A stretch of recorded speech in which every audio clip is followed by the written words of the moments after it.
In this video, we are going to talk about kinetics of differential drive robots. So, as you hopefully know from my previous video on kinematics of differential drive robots, the primary mode of motion on these robots is the difference between the RPM of the two tires. That's why we call them differential drive. So if the two tires rotate in the same direction with the same RPM, the robot gonna go straight forward. If they go the same RPM but backward, the robot goes straight backward. If one side is rotating faster than the other side but both in the same direction, then the robot is going to turn in that direction. So let's say if the right one rotates faster, then this robot, if you look at it from the top, starts rotating counterclockwise. If the left one rotates faster, it's going to go clockwise. So here, if we show those degrees of freedom for the two tires, right and left, by phi1 and phi2, as well, the chassis has 3 degrees of freedom, x, y, and theta, where theta is the angle of the chassis, or the angle of the attached frame x-axis, xr, with respect to the global x, xw, that's theta, as well as x and y, which here is x and y is the location of the center of the wheels. It's not the centroid of the robot, it's the center of the wheels. So if you connect the two wheels together using an axis for which the length is 2w, so 2w is the width of, or we call it wheel-to-wheel distance, right? Then on this axis, the middle point here is this location for which we determine its coordinate by x and y. The centroid of the robot could be in front of it or behind it. So here, for the sake of this problem, we assume that the center of mass of the robot is d units away from the center of the wheels. So this distance from here to here, this guy, is d units. In many cases, we might say d equals 0, and we assume that because the robot might be perfectly symmetric about the center of the wheel. Not always that's the case. So this d is another parameter in addition to the 2w. And so the degrees of freedom for the entire system are, as I said, x and y, that's 2, theta 3, and then phi1 and phi2, that's 5. So the pose of this robot can be determined by 5 variables, and that's what we exactly use. We use 5 generalized coordinates, and this is our generalized coordinate vector q. Now, it doesn't mean this robot has all 5 of them independent. Although it has 5 generalized coordinates, not all of them are independent. There are constraints between them. What are the constraints coming from? They come from that the contact points, we assume here they do not slip. So this point here, if I call this first contact point C1, let's say on the right wheel, then this C1 should not be moving horizontally with respect to the ground. Otherwise it is slipping. And not only that, point C1, when you look at it, it should not move in this direction. It should not also move in the perpendicular direction. Right? So it does not move. The velocity of that point C1 is entirely 0. It does not move. It's completely stationary in any direction. The same thing for the center of wheel on the left. If you call it C2, again, velocity of C2 ought to be 0 too. This is called the no slip condition, right? So that no slip condition applies some constraints between these degrees of freedom. So let's first find those constraints, and then we'll look at the equations of motion. So as I said, I call the contact point of each tire right and left by C1 and C2. As well, I call the center of each tires H1 and H2. So H1 is here for tire 1, and for tire 2 it's the same points or the left tire at the same point in the center. So the first thing is, what is the velocity of the center of each tire? So as you can see here, it says the velocity of the center of the right tire is x dot plus w theta dot cosine theta, y dot plus w theta dot sine theta. And here, this is definitely measured in the world frame. Okay, so this velocity is definitely with respect to the world frame. How do I show that? Well, it's not so hard. All you need is, if you look at the robot here, point H, which is here, and the center point, which is here, you might call it any point that you want. Let's say I call it point A. Point A and H do belong to the same rigid body, which is the robot or the chassis. And this robot is rotating with angular velocity omega, which is time derivative of theta.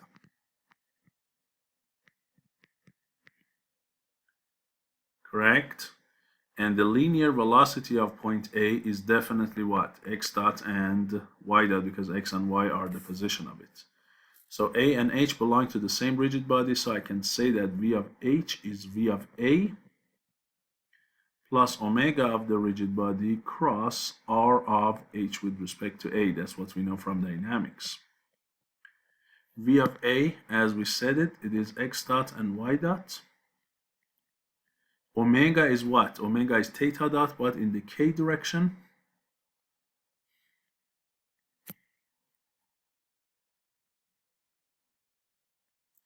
Cross, what is R of H with respect to A? That's this vector. Going from A to H, this one. What is that vector? Well, the magnitude of it is definitely W, because the whole thing is 2W, so that's W. And what are the angles? So if you see, your XR has an angle theta with respect to XW. This W vector is along YR. So if I want, let's say I can measure the angle of it with respect to the Y of the world. Correct? So I can measure this angle.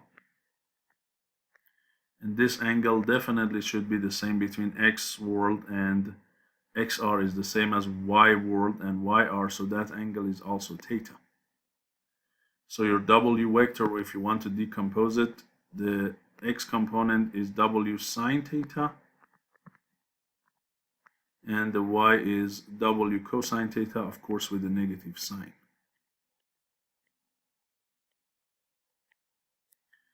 So here is going to be negative W, or I can write it as a vector this way.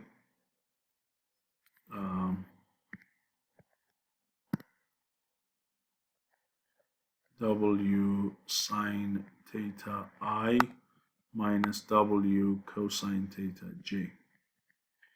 And all you need here is to perform the cross product. K cross I is J. So it's going to be W sine theta times theta dot J, and that J adds with that Y dot.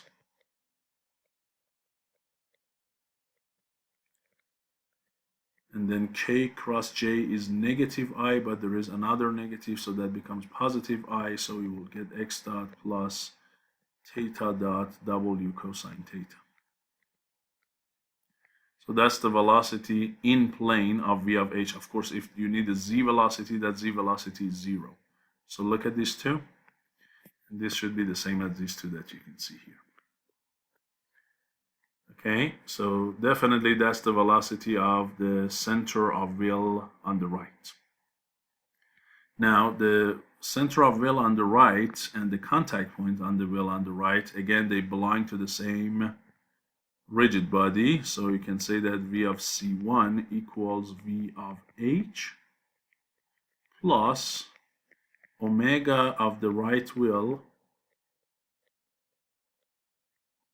cross the position vector of C1 with respect to H1. right? And V of H1 is already this one. Omega of the right wheel is what? If you look at it, the angle of it is considered phi 1, right? And it is based on the direction, it is going to be out of the plane like this. So this is like phi 1 dot. Correct? And if you want to decompose that phi 1 dot, it is identical to your previous r vector that you had here. So it is very similar to this, except for this w, you have to say phi 1 dot. And that one cross r of c1 with respect to h, which is this vector here. And this vector is clearly downward, and the magnitude of it is rho, so this vector is going to be negative rho allowing z of w. This vector is considered. This one, as I said, it is going to be rho sine theta about xw minus rho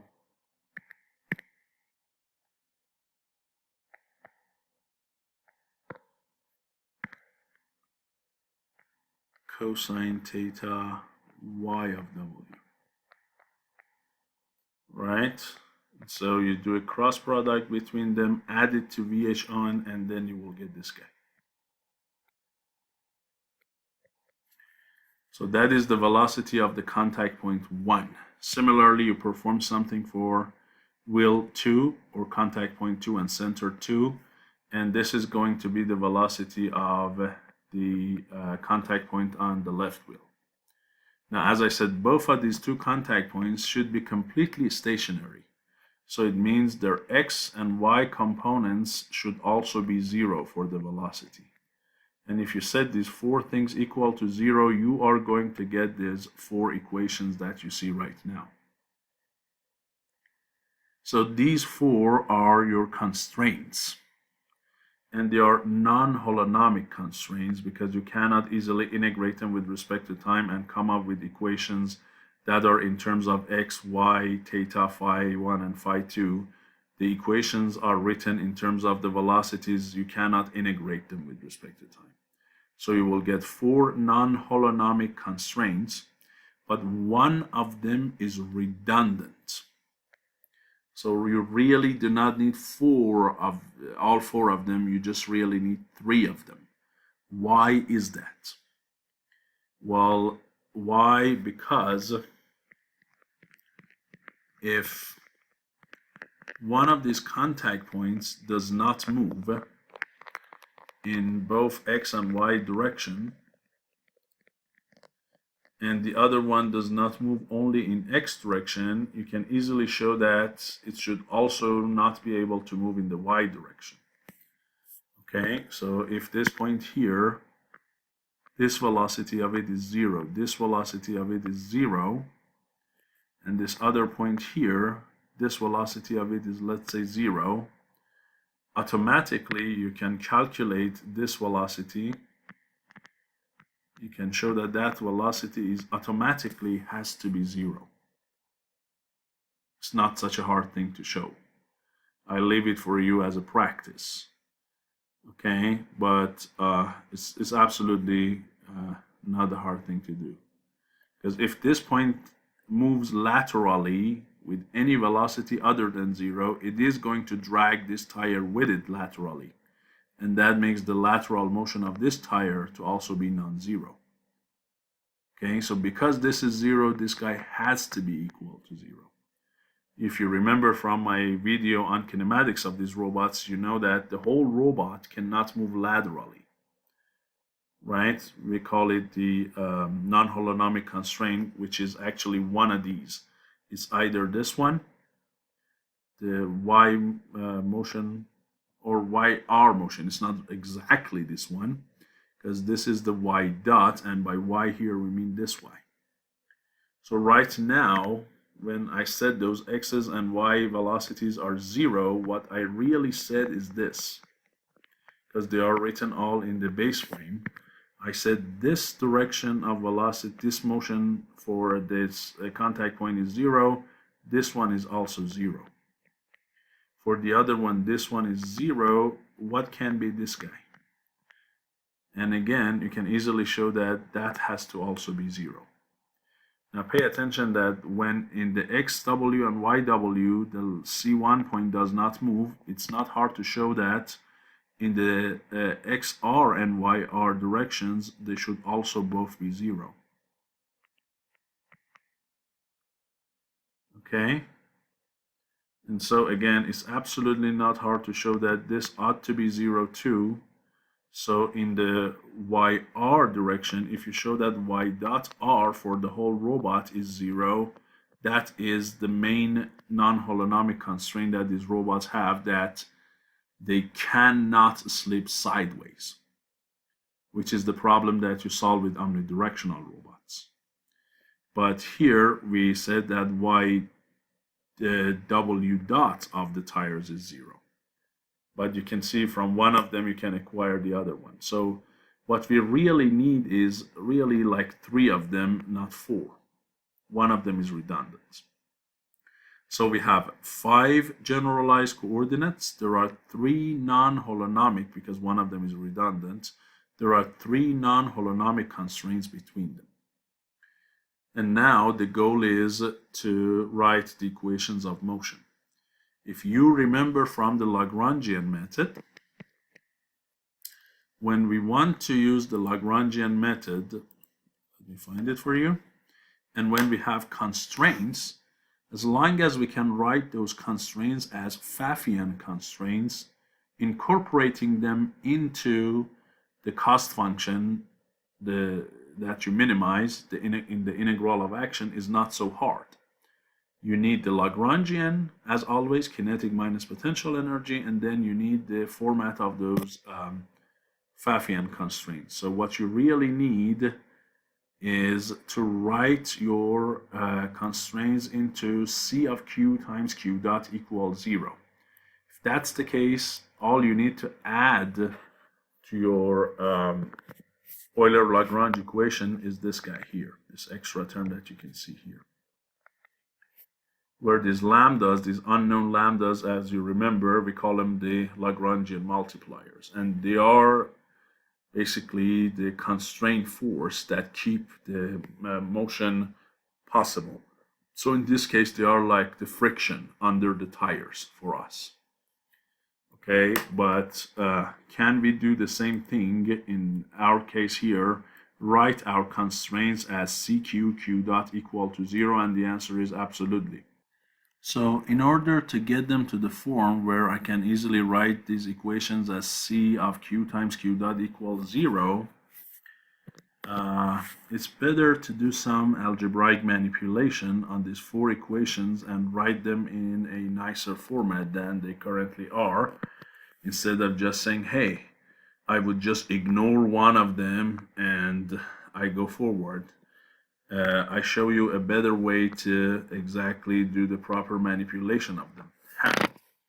So here, if I just call these equations 1, 2, 3, and 4, what I can do, I can easily add equations 1 and 3 together to get rid of theta dots between them, and that is going to be only between x dot and phi 1 dot and phi 2 dot. Okay, so I add 1 and 3 together, and that gives me 2x dot equals phi basically rho times phi 2 dot minus phi 1 dot times cosine theta. Correct?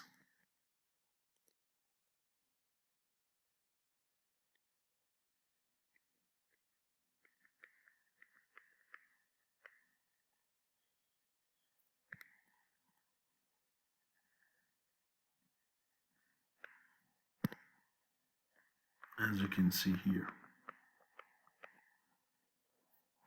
Okay. I can do a similar thing between 2 and 4 and do that. If I add 2 and 4 together, that will give me that y dot equals what? And of course that 2, so I have to here divide by a 2, rho over 2. Here it gives me 2y dot equals, again, something similar, rho phi dot sine theta minus rho phi 1 dot sine theta. So it's going to be rho over 2. This time it's going to be sine theta. And then again phi 2 dot minus phi 1 dot. And then I can do something similar to find theta dot versus the phi 1 dot and phi 2 dot. Why do I need to do that? Because really your phi 1 dot and phi 2 dot are like inputs to the robot. They are like the control signals. If you control the speed of the rotation of the tires, then you can control the speed of what? The motion of the robot, x dot, y dot, and theta dot. Okay, so it's better that you find this relation that we did also. If you look at my previous video, that's the first thing I did. I found the velocities, the 3 degrees of freedom of the robot based on the speeds of the rotation of the tires or the wheels. So if I can do that and reduce these 4 equations into 3 equations for x dot, y dot, and theta dot based on the phi dots, that can easily give me this set of equations that you can see down here, and that can easily be written into C of Q times Q dot equals 0. With the Q we defined earlier, and as I said, with the Q dot, that is the time derivative of this.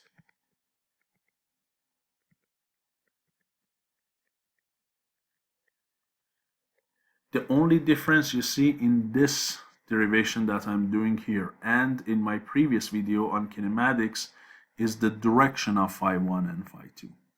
In the previous derivation, you saw me probably use phi 1 and phi 2 to be both in the same direction. Here, one of them is in a different direction than the other one. That's why instead of, in the past, I had plus and plus here, now you see minus. That's again because these two phi's have different directions.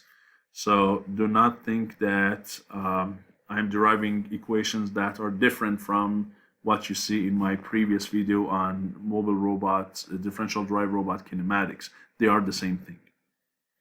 And how can I do that about the theta dot? Well, there are several ways you can do it. So one way you can do is if you subtract 1 and 3, then you can get theta dot based on that, correct? So if I go ahead and subtract 1 from 3, you'll get what? You will get theta dot to be equal to what? So you will have 2w cosine theta, and that is going to be rho phi dot, and that's rho phi dot. So it is going to be 1 over w, or rho over w, times phi 2 dot minus phi 1 dot. And it should be 2w, because I have 2 of that. You can also do the very same thing, subtract 2 from 4. If you do that, you will get the exact same relation. That's why we said one of them is redundant. That's another way that you can see. That's subtracting 1, 3 from 1, or 4 from 2, they gave you the same relation. So you really do not need all 4. 3 is enough. Which 3? The best way is to do it this way. So now I really do not need this, and all I need are these 3 equations that I derived, which you can see right here. And once I have that, it's by no means a big deal to convert these equations into what? into a C of Q times Q dot equals 0, where Q dot is this, and C of Q you can easily show, if you want to write these equations in this format, C of Q has to be this matrix. Okay, it's a simple linear algebra task. So now I have figured out my Pfaffian constraints, the format of it and the matrix C that I need in my Euler-Lagrange equation. Good, and I saw that Y1 equation is redundant. Now let's go to the Lagrangian.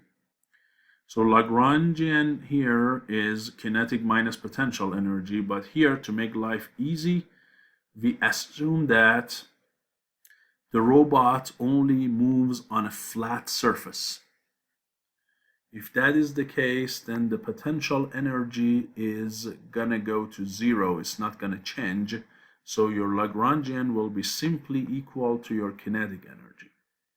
So here, to make the derivation a little bit simpler, I assume the robot is moving on a flat surface. If it's not, then I can add one extra term for the potential energy. But in general, it's not that hard. So here we are just trying to derive the base. Good.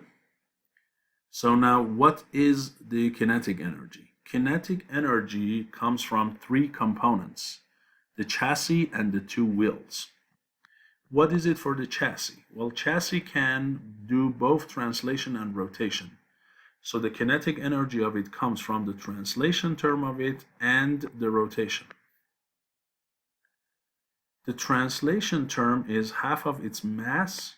Here is showed with mb, which is body basically instead of chassis, and times the velocity of the center of the chassis squared plus the rotational term, which is omega of the body times inertia matrix times omega. Now, what is omega of the chassis and what is v of the centroid of the chassis? And what is I, the moment of inertia matrix, the inertia matrix of the chassis? So let's look at all of that. First, velocity of the centroid. As I said, the centroid of the chassis is d units ahead or in front of the center to center, the center of the wheels basically, right? So this is where that location is. This is the point that I'm interested in here. It is on the XR axis, but it has a d unit offset from the center of the wheels. I need to find this point, call it B. I need to find velocity of B, and that's by no means hard because the velocity of this point that earlier we call it A is x dot and y dot, and these two belong to the same rigid body, so all I need is to cross multiply omega of the chassis, which is theta dot, by this vector, which is d units, and it is d cosine theta I plus d sine theta j, and add them together, and that's exactly what you can see here. D cosine theta I, d sine theta j. This is r of b with respect to the center of the wheel. This is your omega, and this is velocity of point A. Add them together. This is the x and y velocity components of centroid. So when we are talking about the magnitude of this velocity squared, right, it is going to be this component squared plus this component squared. That goes there. So you square them and you add them together. Omega b is clear. That's simply theta dot k. And the I for the chassis, we just consider it IB. It depends on the geometry, the shape of the chassis of the robots, right? It might be a circle, that's easy. If it's some arbitrary shape like this, it's not so necessarily easy, but you can calculate it. So we leave it as IB, and therefore, if you plug in all these terms into kinetic energy of the chassis, this is the final term. This is the kinetic energy of the chassis. For the wheels, what we need is velocity of their centers, which we already calculated. This is the velocity of center of the right wheel. Omega of the wheel, if you remember, comes from a phi 1 dot and a theta dot. Why? Because this wheel is spinning about its axis with phi 1 dot, but this phi 1 dot is on a chassis that the chassis itself is rotating with theta dot. So you have to add both of these omegas together to get omega of the wheel in an inertial frame. So this theta dot times k is from the chassis, and then phi 1 dot sine theta and cosine theta, as I showed you earlier, is due to spin. So this is the omega of the right wheel. Here we assume that each wheel is a disk with a thickness of t and with the radius of rho. That allows me to calculate the moment of inertia matrix for each wheel to be this diagonal matrix where Ix, Iy, and Iz are calculated this way. Correct? These are all coming from a disk. So each wheel is a disk. For simplification, where the radius is rho and the thickness is t. Correct? And when we are talking about x, y, and z, this is your y-axis, correct? This is your x-axis, and this is like your z-axis. Or if you consider y to be this way, then your z is going to be upward. Okay, so these are what we know from statics. This is the velocity of the center, and then you go ahead and plug everything into the kinetic energy for the wheel. And if you simplify it, this is the result that you will get. Now here, one important thing you have to consider, and that is the I. The I, the inertia matrix of the wheel that we found earlier, this guy has to be transformed into the inertial system or the base system. Because everything, as you can see here, we are transforming it into the inertial system. The only thing we have not transformed into inertial system was this inertia of the wheel. And I have to do that by pre and post multiplying by r of z and theta, which is the rotation matrix of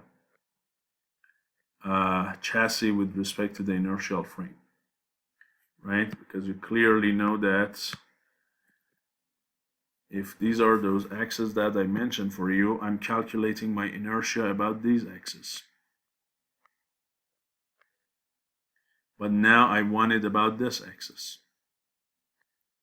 So going from here to here, right, is done by the rotation matrix Z with angle what? Theta, and that's why you do a similarity transform, as we talked about it in several of our previous videos. You do a similarity transform and transform it into the inertial system. Now when you plug everything in, this is going to be the kinetic energy of the right wheel.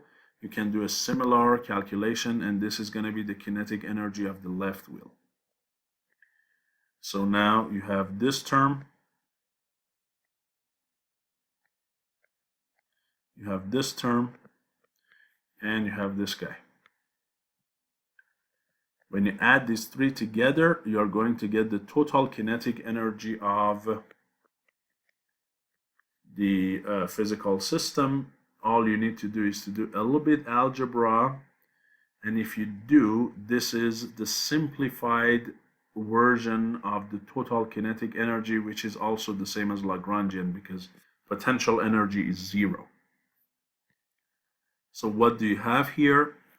You have 1/2 of the total mass, which, by the way, we call this guy here the total mass, mass of the chassis plus 2 times mass of the wheels. 1/2, the total mass of the system, times velocity of the center of the wheels squared plus this extra term here, which depends on theta dot. By the way, that whole big thing inside this parentheses, we call it total rotational inertia about the z-axis.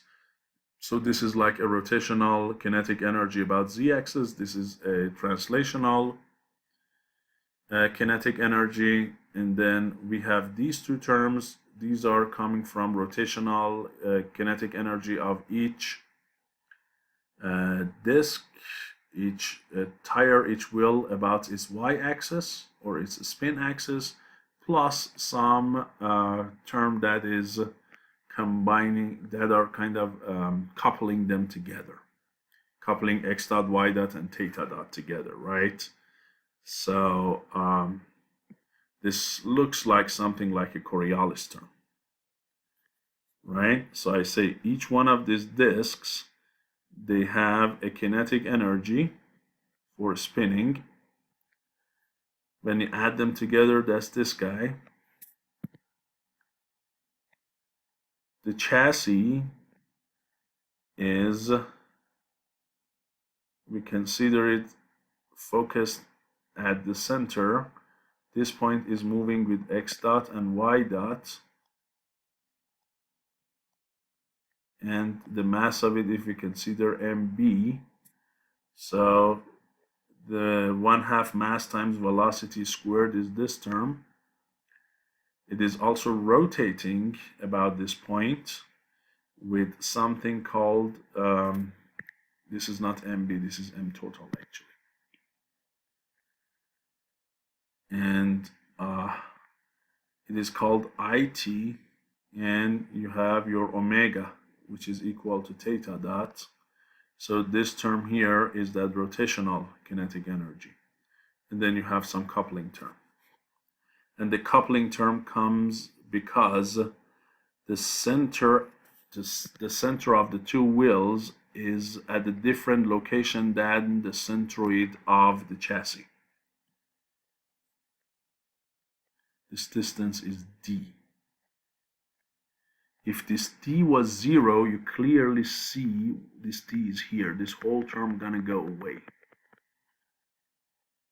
When the centroid of the robot is at the center of the wheels, then the calculation of kinetic energy is not complicated. Kinetic energy translation of the chassis, kinetic energy rotation of the chassis, kinetic energy rotation of the tires. So again, this term comes because of the existence of D. Okay, so this is about kinetic energy or the Lagrangian. So now we apply the Euler-Lagrange equations, and these are the terms that we always had. The torque here, or the generalized forces moments here, is going to be 0, 0, 0, tau 1 and tau 2. Why 0, 0, 0? Because there is no external force or moment applied to the motion of the system that contributes to the motion of x, y, or theta dot. The only external basically forces or moments in this system which will affect the motion are tau 1 and tau 2. The mg doesn't do anything, the normal force doesn't do anything because the motion is perfectly on a horizontal plane, and the friction doesn't do anything because it's a static friction. So the only generalized forces or torques which are directly affecting the motion of phi 1 dot and phi 2 dot are tau 1 and tau 2. So finding the generalized forces moments is not a hard thing. We already found C of Q, and we need a vector lambda. How many lambdas? As many as the constraints. Here we have 3 constraints. And these 3 constraints that we found here, these 3, they need 3 lambdas, right? So we are going to use lambda 1, lambda 2, and lambda 3 for our lambda, as you can see here. And That's it. I just need to basically find the partial of this Lagrangian with respect to x, y, theta, phi 1, phi 2, as well as the partial of it with respect to x dot, y dot, theta dot, phi 1 dot, and phi 2 dot. Plug them into these locations, and once you do all of that, you can write your final equation into the same format that we wrote our equations for the manipulators. The mass matrix M of Q times Q double dot plus B of Q and Q dot. In the past, we used to show this with C of Q and Q dot, the Christoffel symbols. Here we call it B because we use C here for the constraints. So this B here is those centripetal and Coriolis terms, plus this extra term due to constraint equals to the torque. The torque is already defined, the vector torque, that's up here, that we know. M, if you do simplification, is going to be this matrix. B is going to be this guy. As you can see, there is only centripetal form, there is only theta dot, there is not theta dot x dot or something, there is no Coriolis. C is clear, lambda is clear, everything is clear. Right? So I can get my equations of motion where the inputs are the torques and the outputs are going to be really Q double dots. If I want to do the forward dynamics problem, or if it's inverse dynamics, I need to know Q versus time and then find the amount of torque that I need. Okay? The last thing here, before I show you a simulation, is here you do not only have 5 unknowns, you really have 8 unknowns. What are the unknowns? So not only you need to find x double dot, y double dot, theta double dot, phi 1 double dot, and phi 2 double dot, the q double dot things, correct? You also need to find lambda 1, lambda 2, and lambda 3. So you have 8 unknowns really. But these guys here, they only give you 5 equations. You need 3 more equations. Where do you get them? Well, they come from the original constraint equations that we have, correct? These guys. But if you look at these constraint equations, they are written in terms of dots, not double dots. So what you need to do is take a time derivative out of these equations.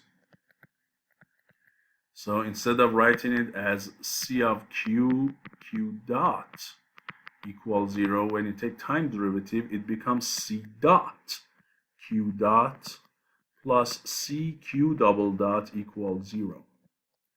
And these extra things are going to be another 3 equations.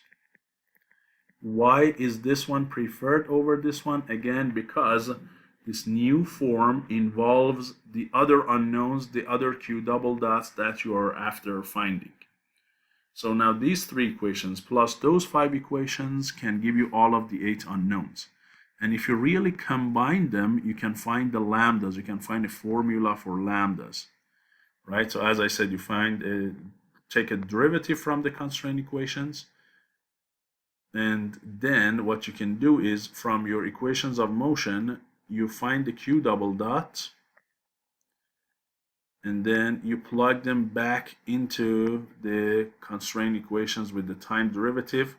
And if you do so, you will be down to only lambdas, because the Q double dots, which are 5 of the unknowns, are now eliminated between equations 1 and 2. So now you find an equation for lambdas, which is this huge double dollar sign equation that you will see. This gives you all the 3 lambdas, and these lambdas, as I said, are your forces that keeps the constraints, right? These are like the friction forces below the tires. The expression for them is not so simple. Negative C M inverse C transpose, the whole thing inverse, times C M inverse T minus B plus C dot Q dot. Okay, but again, these are your constraint forces or torques.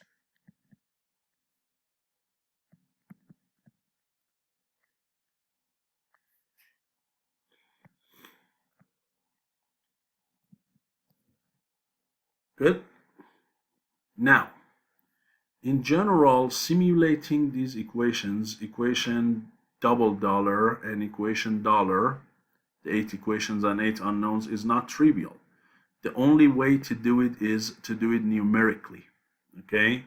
Analytically trying to find solutions and solving 5 differential equations and these lambdas 1, 2, 3 is not trivial, so we have to resort to numerical solutions, and that I'm going to show you right now.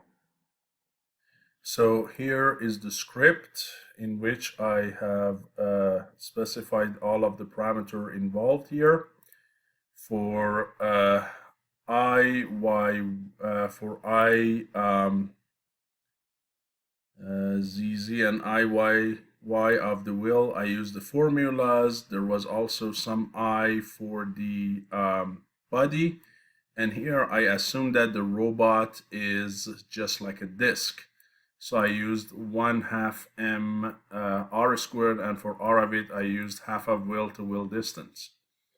So I set up all initial conditions to 0, solve it for 2 seconds.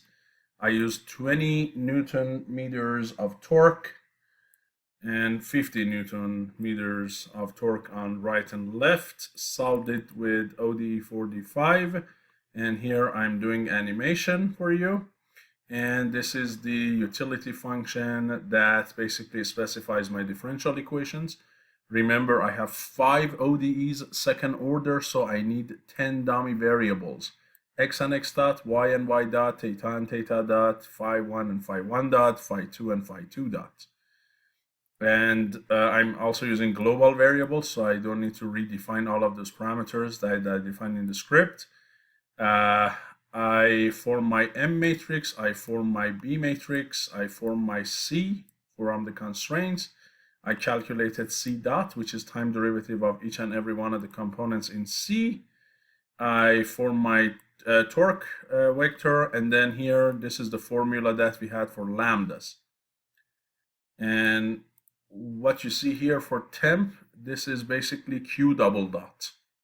So I solve for Q double dot once I have everything else, and then I used the 5 components of that to define my X double dot, Y double dot, theta double dot, phi 1 double dot, and phi 2 double dot. I will share both of these files for you under the description of the video. You can have download links of them, go and download and run it for yourself. So here we go.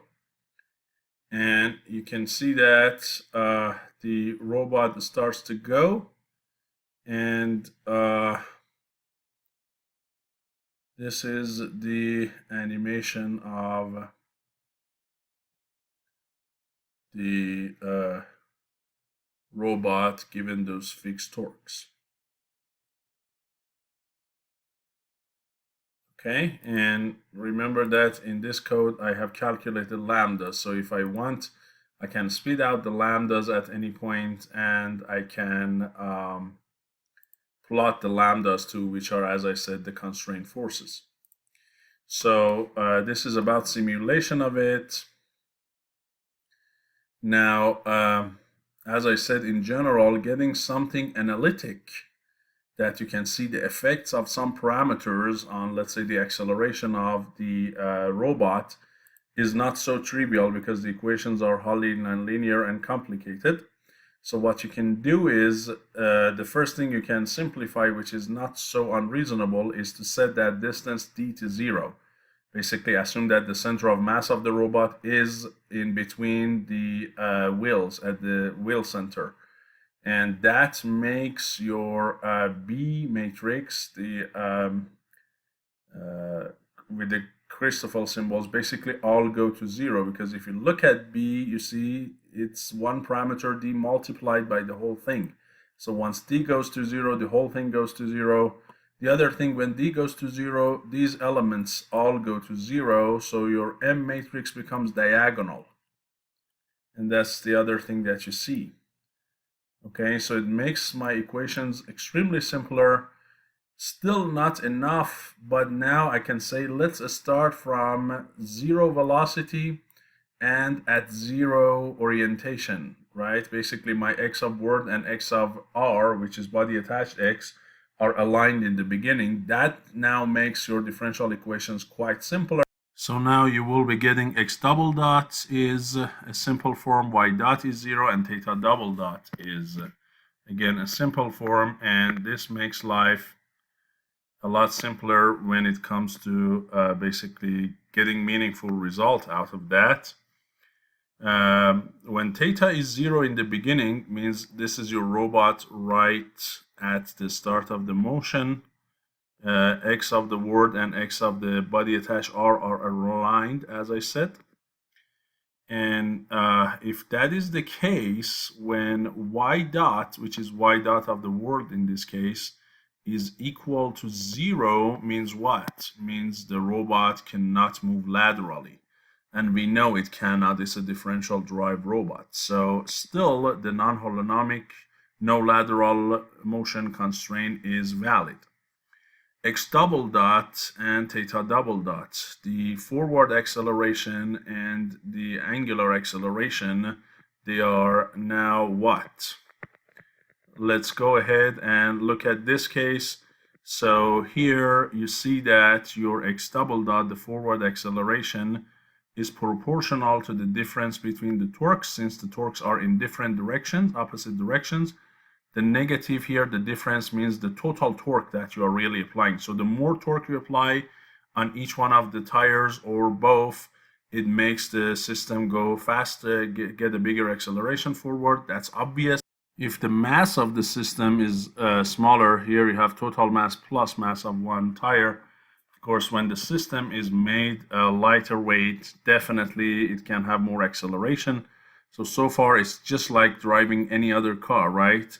The more torque you apply to the tires, you get bigger acceleration. The smaller weight the car has, it goes bigger acceleration, and the radius of the tires or the wheels.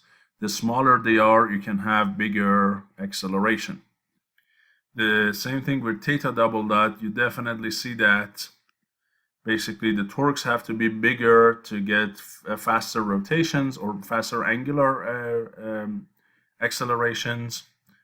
The smaller the moments of inertia is, or the mass of the blocks, definitely it makes rotating it with a bigger angular acceleration possible.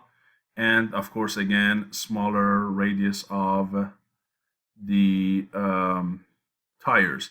The only parameter that here in theta double dot that appears in two places is W. If you look at W, the width, it appears in two places, appears in numerator and denominator, right? So that means there is no specific trend on W. Like I say, hey, the wider you choose the robot's base, it makes it rotate, have a bigger angular acceleration, or the smaller. So for W, you have to do an optimization. You have to take derivative of theta double dot with respect to W, set it equal to 0, which if you do, this guy here gives you the optimum will-to-will distance, or 2W. It says 2W star, which is the best will-to-will distance for a robot, should be 2 times the square root of the moment of inertia of the chassis plus 2 times the moment of inertia of the wheels about their spin axis divided by 3 times mass of the wheels. Okay, so if you ever want to design a differential drive, this is if you know the mass of your wheels, if you know the mass of your chassis and everything, right? So if you have already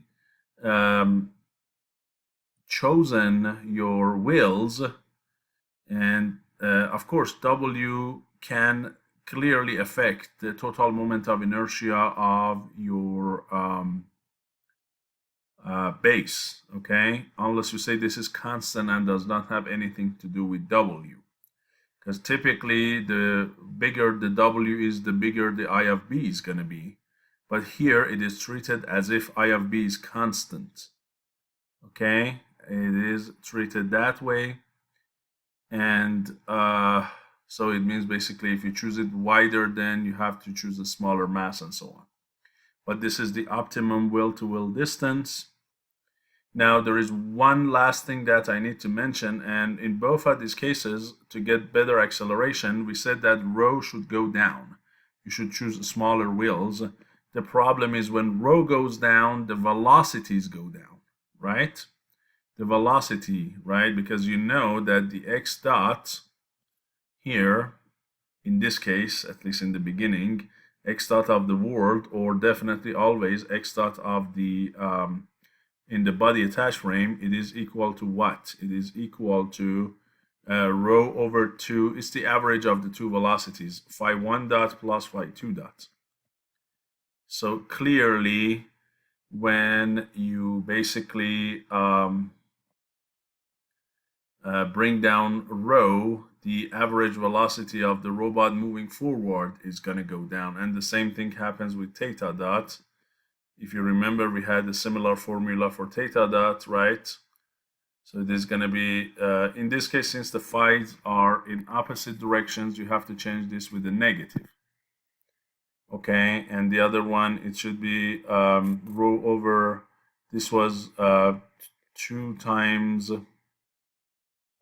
W, if I'm not mistaken, phi 1 dot plus phi 2 dot. That's what you have in this case here. And definitely when rho goes down, both of these guys go down. So it gets better acceleration, but a smaller velocity. And so you really need to have a trade-off when it comes to choosing the radius for the wheels. Do you care more about the instant velocities, or do you want to care more about the instant accelerations? Okay, so you better choose a reasonable value for R, not super small radii for the wheels, not super large. Also, pay attention that when the radius of the wheels are very small, climbing for the robot of any surface or over any obstacle becomes much more difficult. Bigger tires always make climbing a lot easier.